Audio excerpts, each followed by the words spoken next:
to A Well-Designed Business. My name is LuAnn and I'm so glad you found this podcast. Together with my husband Vince and our partner Bill, we have grown our company WindowWorks from the ground up. So I know and I understand the challenges you face in running your interior design business. I also know that your talent alone isn't enough to ensure your success. So on this podcast, we talk about strategies and practical steps to help you grow your business. But make no mistake about it, we have our share of fun here too, mixed in with those aha moments that I love so much. This isn't fluff. Nobody has time for that. Whether you are a new interior designer or a seasoned designer, I am here to help you create and to manage the kind of interior design firm that you dream of. It's straight talk and it's action. Are you ready? Let's get started.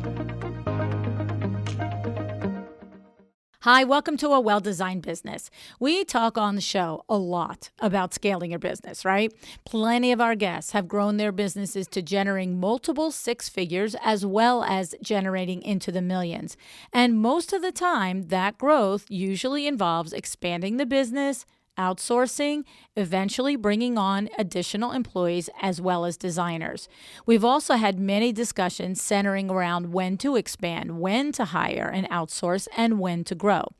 But today's guest is a little different. Genevieve Trousdale, principal of Genevieve, has taken a very different approach to her business, and it has allowed her to build a reputation as well as consistently bring in a very nice salary without growing the business in the traditional sense. Now, before I tell you a little bit more about Genevieve, I want to take a moment to thank our show sponsor, Kirsch, the leader in drapery hardware. Kirsch's Breeza motorization allows your clients to control their draperies in an instant from anywhere. It's simple to install, quiet, and it easily integrates with third-party motorization systems. It's available on the most popular rods. Go to Kirsch.com today to learn more.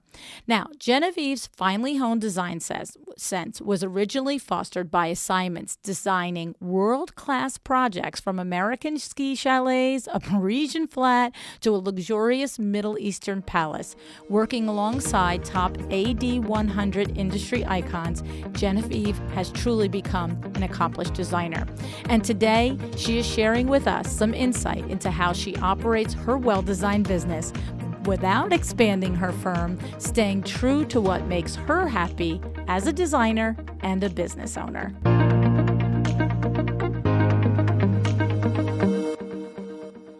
Hi, Genevieve. Thanks so much for joining me on A Well-Designed Business today. Thank you, LuAnn, for having me. I'm delighted to have you. You have been referred to me by my good friend Courtney Pisarek, who is the principal of Inc. PR. Courtney has been a great friend.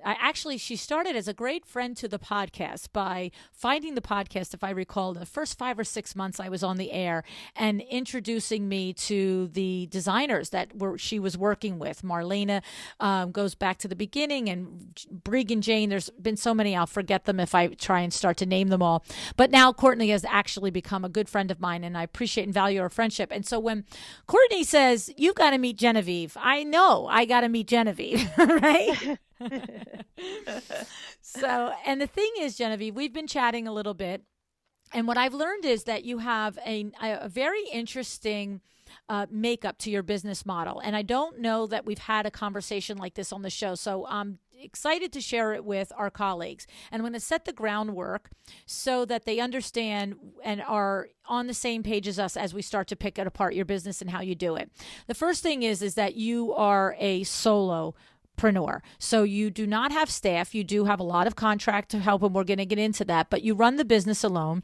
The other thing is that you come from great pedigree. You come from working with Timothy Corrigan and Michael Berman. And I happen to be a little partially biased to designers that come from working from these major iconic interior design firms, in the sense that I always notice a little something extra about them, a little bit more elevated approach to their business. So I'm curious to see if that's going to bear out. So far, it's not borne out with every single one I've ever interviewed. So we'll see. But you have that background there.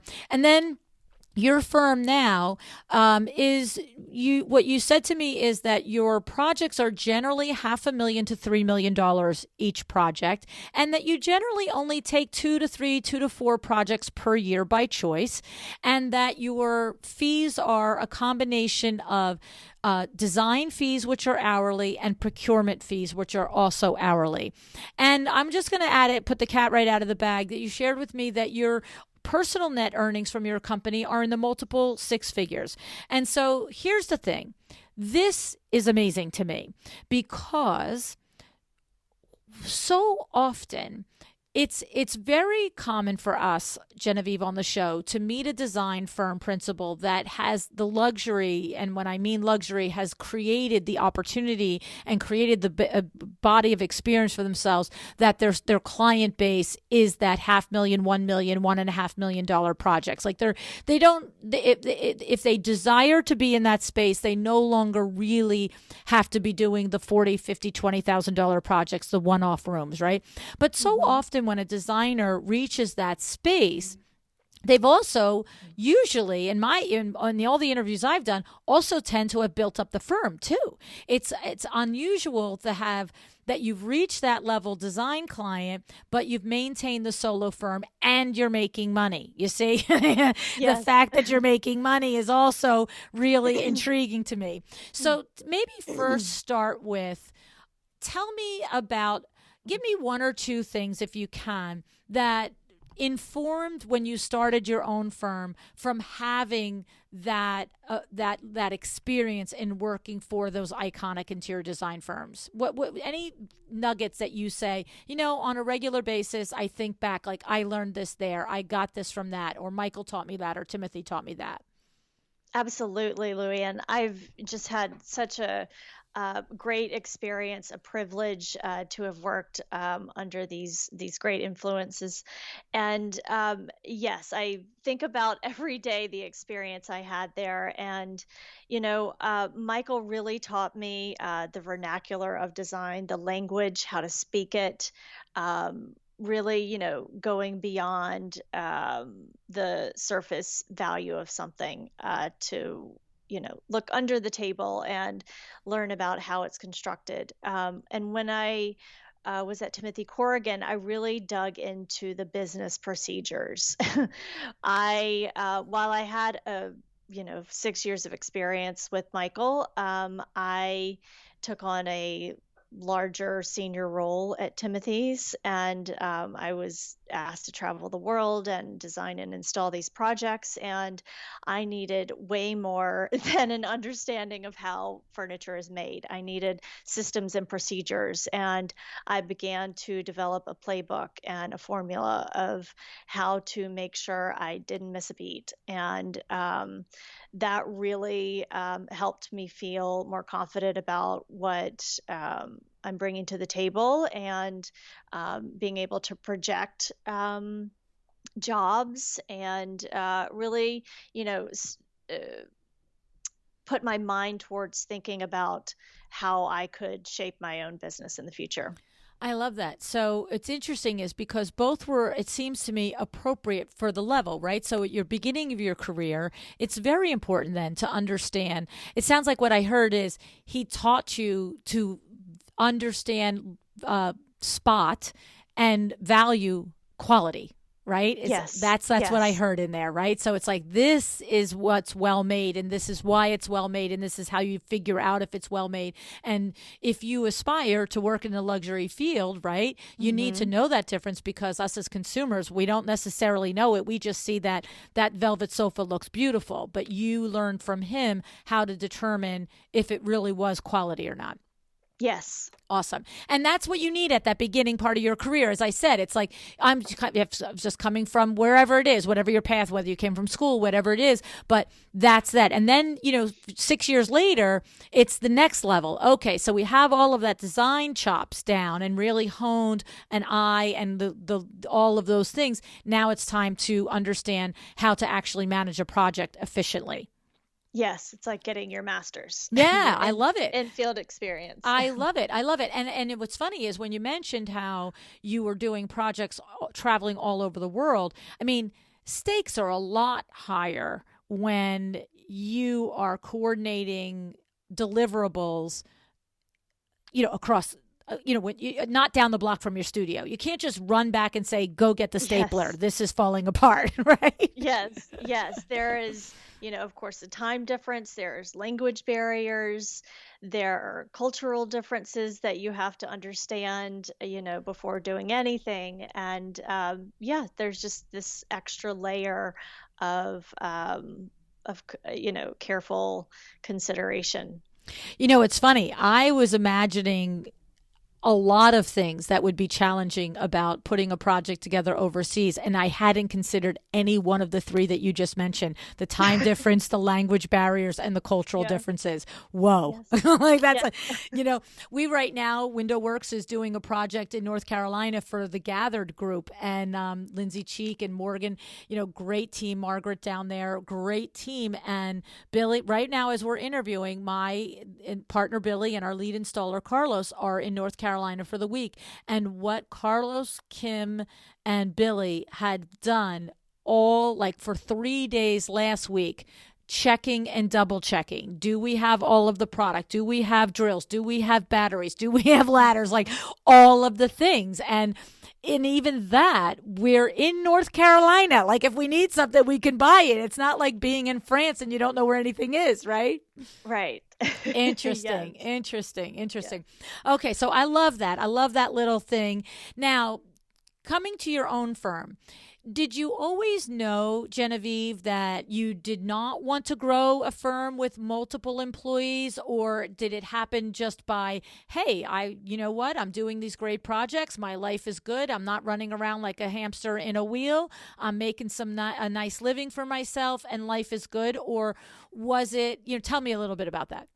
Yeah, so of course, I feel like every designer has had trial and error. So, of course, getting the clients in the door and managing employees is, a whole different ballgame than working under designers and you're just, head down working. Mm. So, yes, I had a couple of employees, independent contractors for a while, and I, started part time, and then I added another one, and I have found in that experience that it is better for me, at least at this period in my life, to hire based on project, because some of the projects that I've had haven't panned out for one reason or another. I present the whole house, and maybe they only buy a third of it, and they end up selling the home for Mm. one of them. And it was going to be, my biggest project of the year. And that's, when I added an employee. And so, um, it kind of kept me up at night, and the feeling of anxiety, and trying to see if that employee could wear multiple hats for marketing purposes. And it just really taught me that I would need to hire on a project basis. And I just kept remembering how, like, the volume of work and expediting that I used to do. And I can do that so easily without, staying up until midnight. And because I have just trained my brain on the systems and procedures that I created. So Mm. it just it makes me sleep better at night, I guess. Well, Maybe that's it's the a whole point. worthy goal, right? Yes. So when you have so I love what so or let me just say, so what you're saying is, when you get a big project, then you go out and you hire the independent contractors that you need. And if the project doesn't pan out, then you don't hire them, and you don't worry about, oh, I've hired somebody and I got to keep those eyeballs busy all day. And now the project scope has reduced. And so now, can you do marketing instead of doing that? Like that whole thing wasn't for Right. you, right? Right. Understood. Okay. So what type of contractors like, what services do you hire out? Like, say tomorrow you're going to close a $2 million project, $1.5 million project. What are you going to look around and take advantage of, Genevieve?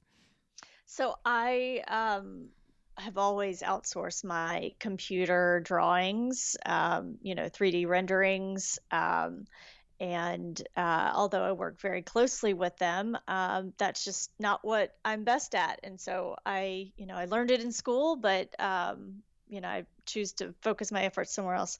Um, and of course, I have accounting, handled because did not major in math. Like the rest of um, us. yes.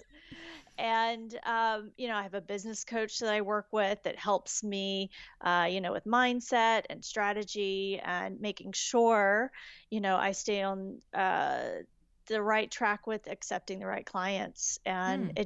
it works beautifully for me. Wow, that's interesting. So that's like these are your three people that are quote unquote on the payroll, even though they're not on the payroll. These are people that you are always, whether that's retainer or you're constantly working with, you're relying on. Yes. Okay, great. And now when so that's what's keeping the machine running. That's what's keeping this, multi-million dollar machine running. And then when you do press it and you take on a project, are you saying that all the design, other than the renderings, all of the design, all of the, placing the orders for the memos and the CFAs and then placing, getting the trim over to the drapery workroom, like, are you doing all of that, or do you pull on independence for those parts of the projects while you have them? It depends on the lead time of the project. Okay. If it's a very quick turnaround, of course, I'm going to pull in somebody to do all of the kind of desk work of it. I would like to concentrate on, the conception and the design part of it. Although everything crosses my eyes before it's ordered. Um, but yes, it depends on the timeline. Right now, I just started a project in Utah, and it's slated for 2023 move in, and it's just a plot of land right now, and it's enough time so that I can just work on it myself and give it my all. So Mm. I'm really excited about that. Yes. Okay, interesting. And then when you do, so say tomorrow you had the opportunity for two great projects, you love them, you're not saying no. There's no red flag. Either they're both past clients or they're, whatever it is, all the things are amazing, but they both are projects that want to be delivered, say, in Q4 of this year. Like the timeline is exactly the same. They're big projects. What are you going to do? Are you going to say, okay, I need a procurement person. What do you need extra in your firm? I would say I need someone to, actually put together the presentations, put like logistically, like I can pull the concepts and the images and general fabric schemes, but doing the running around and, the things that are more administrative, that's what I would pull into the equation. And where do you go for that, Genevieve? Do you have I'm thinking of Kat Anderson. She has a woman that's worked with her for years, subcontract like this as her assistant, and does a lot of this stuff. But it's one person. I don't know where originally met each other. But when she needs her, she has X amount of hours at her disposal and she does it. So is it individuals like that you've met through the years, or do you go to firms like we had Bethany Maybe on the show of Interior Design Procurement Group, where she'll you can outsource all of your product purchases to her, or Do Not Let Us Design for You in New York City, Taylor and Yashley, where you can hire them for different things. Is it a place that you go for that, or is it you have go-to people that are your own private people? It's individuals. Yes. I tend to work better when I am very close um, to the work that they're doing. Again, it just goes back to the systems and procedures that Mm-hmm. I've set up, and making sure details aren't missed and that, I'm confident about what is going to show up. So I rely on my network and, through another company I've created called Circle Files, to reach out to my designer network and find someone. Interesting. Okay.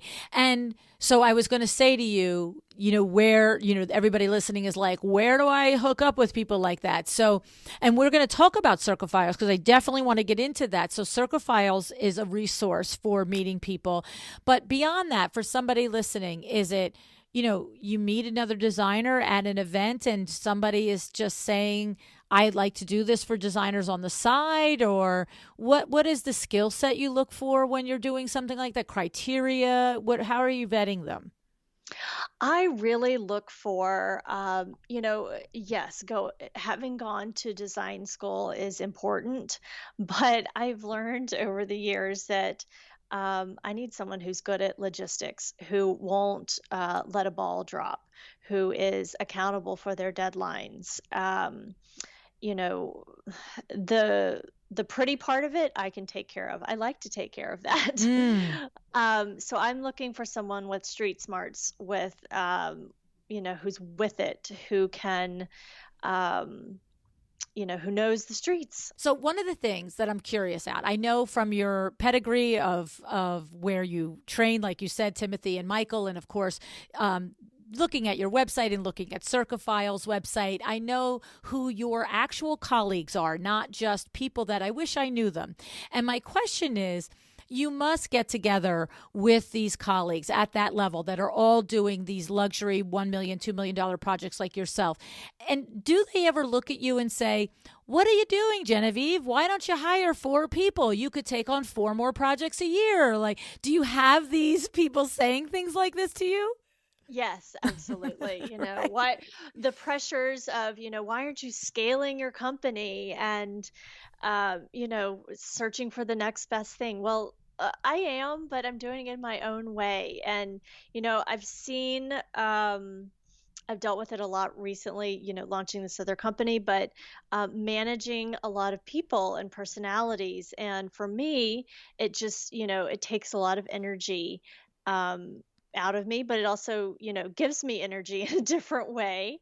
Um, and my personality, I like to work on a close knit basis with fewer people, with more just, I kind of feel like I myself can produce more quality work that way.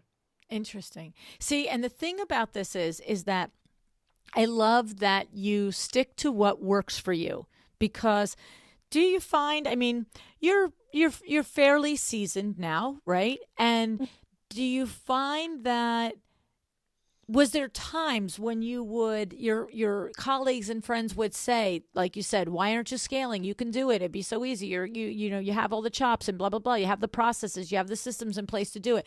Was there a period, did you ever feel like, oh, maybe I should be listening to them. They're all so smart and I respect them? Or did you just always know, nope, thanks. I'm good where I am. Thanks.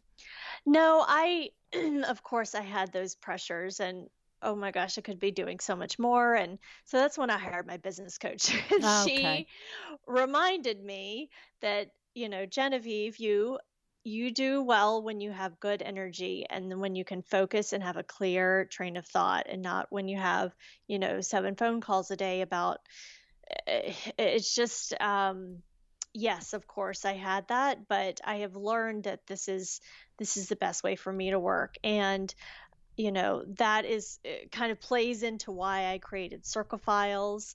Maybe I uh, wanted to keep my design business of this kind of smaller size and do something with all of this other, business acumen and experience I've had. Mm. So that's kind of a different way of doing it, creating this parallel business. I love it. I love that you said that that's where the business coach comes in. I have to say that's my experience also with the business coaches that I have. It's you get ideas and people tell you things and they're exciting, and somebody says to you, hey Genevieve, you could scale this business, your processes are impeccable, it'd be easy for you to scale. And you sit there and go, I could, right? And then the person who knows you, that has been paid to keep you true to what you've said you want, right, says, great, back it back down here, right? And the thing is, what I would say is, knowing what your net income is, it'd be different if you were like, well, I'm only making 30 grand a year and I wish I could make more, but I don't want to do that. It's like, no, you have figured out a way to earn a major, wonderful salary for yourself and run your business the way you want to do it. And that is that little message in there that I really wanted to make sure that we got out in today's show, because so often it's easy to interview all of the principals that do have 4 and 5, seniors and project managers and everything. And then they do make the multiple 6-figure salaries. But, we learned this years ago at Window Works, my husband and I. We opened and we had the 1 showroom. And then within 3 years, within a year and a half, we had 3 showrooms. And, we ran the 3 showrooms for X amount of years. We got to 21 or 22 employees. And little by little, we pared the business back down again. And I've said this before, about a year and a half after we closed the other 2 showrooms, he looked at me and Billy and he said, we're going to make the same income, the 3 of us, this year as we made each of the last 5 years. Because we're just, the ship was bigger and it had more bills, but the net to us wasn't really that different. And we had a lot of headaches running all those people. You know what I'm saying? And so I just love that you're out there as a role model for designers who don't aspire to running a firm with multiple people, and you are earning a legitimate income and you are attracting good sized projects, because I don't think that that's said often enough how possible that is to do. Right? Right. Absolutely. Do you know anybody you have a good network of designers? Are you aware of anybody that's actually doing it like you're doing it? Yeah, I do good. have, I mean, off the top of my head, one really good friend. Yes, and she also came from Timothy Corrigan as well. Yeah. Yes, and it works. You just have to remind yourself of that. And to clarify now, so since she came from Timothy as well, I made assumption as she, but since your friend came from Timothy as well, when you said you really learned to put the project to a process at Timothy's firm, was that because he was so processed and the firm was so processed, or it was because you were challenged with doing the projects overseas and the big projects and you buckled down and created? I didn't clarify that before. Yes, the latter. I really, no one really has time to train you really at any design firm, and definitely nothing against him. We had so many projects. They're, ranging between 20,000 and 50,000 square feet, and they're everywhere. So Wow. you have to find something that works for you. And so that's why I created it. And I started running design teams and teaching the other teams in the office how to do it this way. And it really worked beautifully. So you left a nice legacy there for him, did you? I did, yes. Yeah, that's great. Happy to. That's awesome. That's exactly how My Doma Studio was founded. Sarah Daniele, who is the CEO of My Doma Studio, not by working for Timothy Corrigan, but because she was doing her own design firm, and she was first working for bigger firms and there was no process in place, and she was consistently developing her own processes, and then she went out on her own firm and she was consistently refining them. And her husband was a computer programmer thingy guy. I don't know what the word is, programmer. That's right. Yeah, is that it? Yeah. And so she was like, can you just, when I hit this, can you make it do this? Because I have to do it long way. I have to go from this spreadsheet to that spreadsheet and enter it and whatever. And the next thing you knew, My Doma Studio was born. Like a complete project workflow management system. And it comes from that being the type of designer that you were, that is somebody that says, there is a good way to do it. Let's just, stop the train for a second and figure it out, right? Yes. Yeah. Creating custom reports, and just because it doesn't exist doesn't mean that it can't exist. Yes. Exactly. Okay. So now, though, you're the proof in the pudding to your colleagues who are all managing, 16 and 18 and 20 employees and probably making a very similar income to you. And you're like, yeah, and I go home at 6 o'clock, right? Right. But you've put something else on your plate. As you said, you wanted to put your gifts and your talents as a businesswoman out to the world and to work, and the circle files. So circa files, CIRCA files, right? So this is it is what it is the back end of your business realized and shared with other designers. Like, tell us a little bit about what this is that you've created, Genevieve.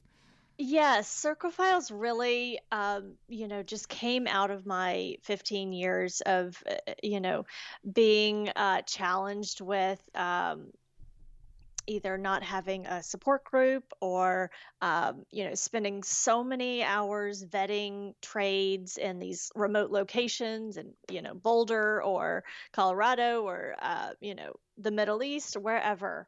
So much time spent doing that, and these pain points that uh, frankly were just so uncomfortable to deal with while you're doing your job. I wish I would have known all of this before. So that things would have gone much more smoothly, but so I would like to make sure that the staffs that are supporting these big principals, the assistants, the juniors, the senior designers, and this principals feel supported when they need help in a pinch, or it's really meant for this day to day central credible source to hop on, get your information that you need, hop off. Or, maybe you're on there and you see that another designer has asked a question and you know the answer and you want to help them. It's kind of this reciprocal relationship community that I'm building. So, using this experience is how I've manifested Circle Files. So tell me about the types of things that you said are the pain points that you were experiencing that circle files answer. So I get that I have a question. So are we talking about I have a question, somebody won't pay their invoice and it's been 3 weeks? What kinds of things are people, you said you're not envisioning it as something that I come to on the weekends to enhance my knowledge, to have camaraderie with other interior designers in the conversation. You've said a couple of times off air and now on air that it's something in the day. There's a thing that you need information on and you hop on and get it. What kind of thing would that be? That could be anything from, oh, I need a drapery installer in Palm Springs, or I need a metal worker at, my project in Michigan, or, you need so many different sources, a restoration specialist. You can hop on there, filter by your location or whatever you need, and find it. And there are also reviews that you can either add, or other designers have posted about these vendors. So you can go on there and grab that. You can also go on there.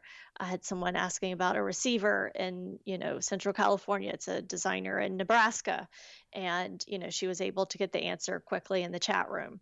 For your question about, my client hasn't paid an invoice in 3 months, we have a message board set up for different topics like that, and we host industry experts to, go in once a month and answer these, kind of more in-depth questions. And then we also have an educational library that help with daily workflows, with templates for ordering product and making custom product, and just, kind of these reference guides that you can brush up on your skills before a meeting. Um, that's kind of how it's structured. Okay, interesting. And so one of the things that goes through my mind is I know that it's relatively new as the time that, we are putting this podcast on the air. You're not quite a year in business yet. So my question to you is, when you mentioned I need a metal worker in Michigan, is that information there in the form that you have pre-loaded reputable vendors, or if there's, I'm only going to get the answer to that if there happens to be a designer in the Michigan area that knows the answer to that question? No, so we have a foundation of about 6,000, maybe more resources today that I have vetted throughout my experience and that have learned through other designers that I know are working on the same level. So it is a nice foundation, and we're constantly adding vendors. Lots of, designers are referring vendors, and also vendors are referring other types of vendors, which has been a wonderful surprise. But you can also, yes, ask another designer. You can see where they've done projects. Oh, maybe they're based in California, but they've done 3 projects in Florida. I'm going to ask her for, I don't know, a photographer in this remote location because there's not one in the directory. So there's several ways to go about it. So that's a pretty onerous thing, it seems to me, to put together a directory of hmm 6,000 resources. Well, I did it over the years, so it didn't feel like a big undertaking. It it felt like, okay, I'm just, sharing it. It was already there. So, Wow, um, that's yeah. remarkable. That's remarkable. I didn't expect that answer. That's remarkable. So designers pay to be a part of this, and they tell us a little bit about, the different things and how a designer signs up and all of that. Yes, so our membership is invitation only. You can request an invitation online. We have a form. And if we don't already know about you, or if you haven't been referred by a member or an ambassador, we have a Zoom interview with you and, have a chance to talk about your goals and your values and what your projects are and what you want to get out of the platform. It's important for me to know what designers are needing, and we have a few credentials. So you need to have at least 5 years of experience. You need to have at least one professionally photographed project and a company website. So that is the baseline. And also, a sharing, a willingness to share information, and lift up our community and, eventually the industry as a whole. So what I'm understanding is this isn't like, in one sense, it's a lot of the information collaboration vendors, and we call them an ASID, right? Industry partners that you might find it at ASID, but you're not setting it up just here's put these 3 things in as proof of a designer and pay your dues. You've got that extra interview process that is like as if you were hiring somebody to come into your firm. You want to actually know more about the person before they're a part of Circa Files. Yes, and it really, boils down to making sure I uphold the integrity of who is, using these resources, making sure that our designers are full time, committed to the industry, committed to sharing with each other and, interacting with our platform. Because at the end of the day, what do they say? A rising tide raises all ships. So Exactly. that is what we have to do. And that is what, falls into the interview part of it, making sure they're, kind of forthcoming with talking shop. And, it's not just me sitting, behind a desk interviewing them. We're talking about our projects, and it's fun because I'm a designer too, and I, learn from them, and just making sure that those characteristics are there. Okay. Okay. And so, talk to me about how do you um how do you ensure, or do you ensure, Genevieve, I guess we should find this out first, that you are you practicing inclusive practices? In other words, do you have any thoughts surrounding diversity and making sure that, it isn't everybody that looks and walks and talks like you are part of the community? Is that even something that goes through your mind? Absolutely. And that was, something that I carefully, took into account in creating this community, making sure that it doesn't, look a certain way, that it really needs to encompass um, all types of designers. So we have, kind of a range of ambassadors across the coasts, some outside of the US. And hopefully that's a really good, representation of, some are up and coming designers, some are, veterans in the industry. It doesn't matter what your Instagram following is. That's it, interesting. it matter. When else can Yeah. you hear somebody say that to you, right? Yes. I guess I'm an old soul in that way, but it matters what your values are. And as long as you're an upstanding citizen and have good morals and want to support others, we want you. We want to support you. Okay. And to just put the elephant right in the room. So if I'm a black interior designer and I'm listening, or I'm Latina or Latino or anything, I should not feel intimidated. This is not an old boys club here of who's who in design. I heard you say that up and coming and seasoned and all of that, but we're crossing demographics in all ways with Circophile, Genevieve? Yes, we have many ambassadors that are African American, Asian descent, and yes, I don't want this. This is not set up to feel like a, old school traditional. We're not going to, you know, let you in. Right, So, right. it's all types and male, female. So, Good. I'm glad to hear it, because the world doesn't need one more place for all the white people to hang out, right? no, Like- no. Color is great, and what makes our industry great. So, Mhm, mhm. yeah. So it sounds like what you are on a mission to do is to gather the anybody in the industry that is interested in learning and sharing and giving and receiving, and wants some information at their fingertips. And the difference is that look, the fee is there. There's a lot of work that's gone into this. I'm hearing it, 6,000 vendors. Just A and lot of and work. and Yes. you're not purchasing. We're not, when I if I'm a designer and I come to find that metal worker in Michigan, I'm not purchasing through you. I'm not doing it. It's just literally the referral. And that part, it is like ASID or IDS, right? Where you've got your industry partners and you just say, look, this is a good human being. This is a good business. It's well run. You can rely on them. We've vetted them, but you're not in the middle of the transaction.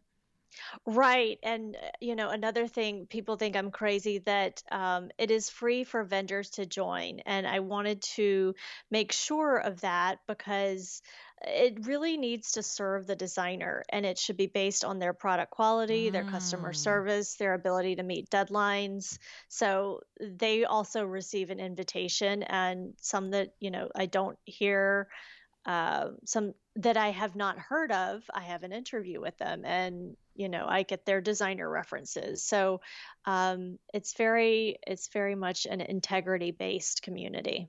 That's an interesting wrinkle right there, because that is where it's different from other organizations. Is, well, of course, it's not an organization, it's a company. Let's be serious, right? But Mhm. you hear what I'm saying? Mhm. Because Mhm. in almost any industry, whether we're talking about interior design industry, the window treatment industry, I'm sure, the baking industry, right, is, as a vendor to that industry, typically the model is that the vendor pays a sponsorship fee. The vendor pays to be an IP. The vendor pays to be a gold member, a silver member, a bronze member. And Mhm. yes, as a actual member of that community that sees those vendors there, I do know that I have trust that the people who put the organization together are not going to even let a brand purchase a sponsorship or an IP status if they're not reputable. But it is different than, you are only admitted by referral from a designer and the interview. So as a vendor, And if I'm in your community as a designer, I'm looking at those vendors now. I just felt it just a little bit differently. Like they didn't pay to be there. Somebody said, this is a good company. Let's put them in, right? Yes, and I have found so many vendors over the years that are underrepresented. They do amazing work. They're like a small mom and pop shop, Mm, and there's just no way for people, more designers to find out about them. And I felt like no one was doing anything about it. mm, And a lot of times, those are the trades we really need. mm, And those are the people too that are interested in forming a relationship. And I didn't want it to feel like a magazine, like mm, you're opening up and it's ads. mm-hmm. We do not allow ads. um it's really meant to fuel relationships. So Interesting. that's It's really good because you're right. It's those local artisans and vendors that would never plop down five, six, $8,000 a year to be an IP sponsor of whatever organization that might be where their target client is, right? They're just not, they're usually yeah. solopreneurs, their heads down, they're busy working. They're not going out and doing that. Exactly. Yeah, and some that are, making good money, but they just don't have a sophisticated brain like for a marketing strategy. Right. They're artists. They're doing their Right. craft, They're the So, technician, like Michael Gerber yeah. calls them, right? They don't have the Yeah. manager on board that's saying, hey, buddy, tell everybody about your business. It's like, Right. aren't they all lined up outside? Yeah, there they are. There's the 5 designers I'm going to do a custom job for this week, right? Right. Yes. Very interesting. It's very interesting. How do designers find out about it, Genevieve? What should they do? They can go on circlefiles.com. It's circaphiles.com, and you can request a key. That's an invitation. There's a form you can fill out. And follow us on social Instagram. We're very social. We have lots of fun events, planned, and we have a blog as well. So yes, come get involved. Interesting. Interesting. Did we say that it's 500 a year? I don't remember if we said it. I So don't know. So it's 500 a year for a designer to join, and then you have students can join too for a limited amount of time. I understand, right? Yes, they need to send in their transcript, but they have a little bit different, benefits from the professionals. And in the chat rooms, they can't chat with each other because professional doesn't want a student giving them advice. So that is controlled, but it's meant for job opportunities and sharing resumes and helping them in their transition to the workforce. Nice. Is you seem to have thought through a lot of the little nudgy things. When you just said that, it's like, oh yeah, like it could just be Sally Smith, and I'm thinking Sally Smith is giving me great advice, and meanwhile she's a second year design student. Awesome. And that doesn't mean the Yeah. second year design student doesn't have good advice. It just means I want to know where my advice is coming from, right? Somebody that's been boots on the ground or somebody that is repeating something they've been taught or learned from someone else, right? Yes, exactly. Yeah, yeah. And plus, too, as principals, you want to have a conversation that maybe you don't want. I mean, we have that in Exciting Windows. We have programs that are for the owners of all of the window treatment professionals that are in Exciting Windows. And then we have different programs for our employees, right? And it's like, and we have private events for the employees because they don't necessarily want us to hear everything they're talking about either. Right. Yes. I mean, that's where the learning comes, right? When you are free to talk among what you know are your peers. It's Yep. when the veil can come down and you can say it as it is, because when people are willing to say it and share it as it is, that's when you get those aha moments, right? Yes, it's really, one of the things I've always said about it is I want this to feel like a safe haven that Mm. can a comfortable place to go when, you're not necessarily in emergency all the time, but just your go-to. Yes, very, very exciting. Well, it'd be interesting to see as this grows. Do you think you will hire staff on that side and then keep, because it sounds like you're so enjoying the business model that you have for your interior design firm. So do you think as Circa Files grows and that requires more time and energy that you'll be willing to hire the staff there so that you can keep your priorities over at the firm? Or you're like, LuAnn, don't even ask me these things yet. I don't know. I do know. Yes, I already have a team supporting me for Circle Files, and I think I would want to, kind of scale that company more than I would my own design company because I really love my, close interaction with all of my projects and clients. So. And at this point in time, let's say it's 3 years from now and Circle Files is, amazing. There's, 20,000 interior designers in it, and you seriously do not need to do interior design any longer. Do you right now envision interior design, that part of your life and that business, to be carrying on regardless? Or again, like, I don't know yet, LuAnn, I'm not there. I do. Maybe I'll take on less clients. Maybe it's one project a year Mm. or potentially, but I always need to be inspired and stimulated. I can't just, sit on the sofa all day, but I can certainly, travel around the world for a couple of months. That won't bother me. But that's also a big part of my design process too. So, yeah. Interesting. Well, I don't know if you heard the episode I did with Nate Burkus. Obviously, if you take Circle Files out to the potential it could be 5-10 years from now, maybe not even that many years from now, it could be 3. It's the same as him. Like, he's got all these other revenue streams, right, from all the different things he does, and he has his interior design firm. And I did ask him. I said, "Why do you like?" Because he explained how it works, and he has this really strong, person that's running the firm, and that he's involved in how many clients a year, whatever he said, 3, 4, whatever it was, but that the firm executes a lot of other projects. And he spoke so highly of this person that he's so trusted and runs most of the design projects that I said to him, I said, why do you even keep the firm? Like, do you keep the firm because that person is so good that you just, out of respect for that person, and why not? Or like, what's the deal? And you know what he said? He said that his work he does love and respect that person, right? But he said the work that he does do in the course of the year with the X amount of clients that he does get involved and take on, he said, actually keeps him informed and in touch with all the other things that he does, all of the product development, all of the TV shows, all the things. He said, because if you lose, that connection to design in real life, what are you talking about in those? How do you know what clients want? How do you know what consumers want if you're going to design a furniture line or you're going to talk about something on a TV show? I thought it was very interesting. I thought it was so smart, Absolutely. Yeah.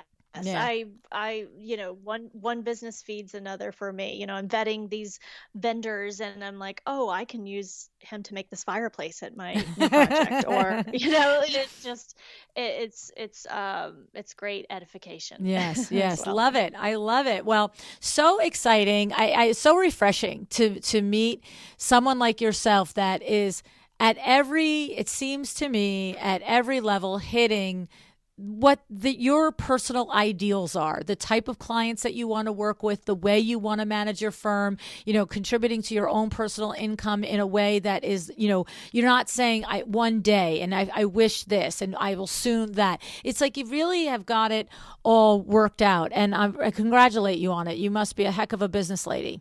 Thank you. Thank you. It Yeah. feels good. Yeah, definitely a hashtag smart lady. So, all right. Well, Genevieve, thank you so much for joining us today. We really appreciate your insights. And everybody, if you want to check out Circa Files, please do. And let Genevieve know that you heard about her here, okay? Thank you so much, LuAnn, for having me. It's been a great hour with you, and I've learned, so much more.